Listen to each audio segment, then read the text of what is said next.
চট্টগ্রাম ১১ আসনের সাবেক সংসদ সদস্য এম এ লতিফকে গ্রেফতার করা হয়েছে।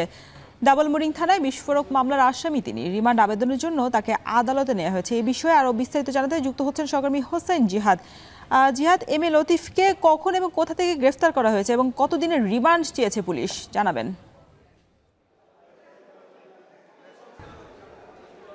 রোশন, মামলা আমরা যেটি দেখেছি যে আজকে সকাল 6:30 নাগাদ বাইজিদ বোস্তামি থানাধীন বাইজিদ বোস্তামি মাজার সংলগ্ন এলাকা থেকে তাকে গ্রেপ্তার দেখানো হয়েছে এবং সকাল 10টার কিছু আগে তাকে চট্টগ্রাম আদালত ভবনে নিয়ে আসা হয়। এখন আদালত ভবনের নিচতলায় যে হাজতখানা থাকে কোর্টের, সেই হাজতখানায় তাকে পুলিশের নিরাপত্তায় রাখা হয়েছে। আমরা আশেপাশে বিপুল সংখ্যক আইনশৃঙ্খলা রক্ষাকারী বাহিনীর সদস্য দেখতে পাচ্ছি এবং আমরা আদালত সূত্রে যেটুকু জেনেছি যে বিস্ফোরক আইনের একটি মামলায় তাকে গ্রেপ্তার দেখানো হয় এবং ঘটনাটি ঘটেছে গত 4 আগস্ট নিউ মার্কেট মোড় এলাকায়।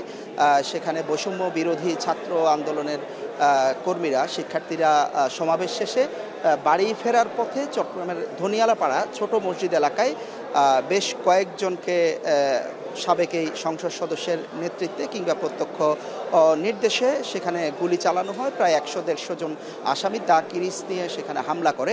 সে অবস্থায় আজকে যিনি মামলার বাদী হয়েছেন মোহাম্মদ এরশাদ, তিনি সেই ঘটনায় গুলিবিদ্ধ হয়ে সেখানে লুটিয়ে পড়েন। তো তিনি আজকে মামলাটি দায়ের করেছেন অজ্ঞাতনামা 100-150 জন আসামি সহ তাকে এম এ লতিফকে আসামি করে। এম এ লতিফ চট্টগ্রামের বন্দর যে আসনটি, সেই আসনে 2008 সাল থেকে 2024 সাল পর্যন্ত টানা 4 বার সংসদ সদস্য নির্বাচিত হয়েছেন বাংলাদেশ আওয়ামী লীগ থেকে এবং তিনি এর আগে চট্টগ্রাম চেম্বার অব কমার্সের সভাপতি ছিলেন। অর্থাৎ তিনি একজন একই সাথে ব্যবসায়ী নেতাও এবং যেহেতু চট্টগ্রাম বন্দর একটি অর্থনৈতিক এলাকা, তার বন্দর কেন্দ্রিক বেশ ব্যবসা প্রতিষ্ঠানও রয়েছে এবং তিনি টানা 4 বার ছিলেন। তবে সেনাবাহিনী সূত্র যেটি আমাদেরকে বলেছে যে গেল শুক্রবার তিনি একটি মসজিদে নামাজ পড়তে গিয়েছিলেন। সেখানে লোকজন হামলা করার চেষ্টা করা হলে তাকে সেনাবাহিনী হেফাজতে নেওয়া হয় এবং আজকে সেনাবাহিনীর পক্ষ থেকে জানানো হয়েছে যে সেই হেফাজত থেকে ডবলমুরিং থানায় তাকে হস্তান্তর করা হয়েছে। তো আমরা যতটুকু জেনেছি যে আজকে যেহেতু কোর্ট বন্ধ, তাকে কিছুক্ষণ পরেই অর্থাৎ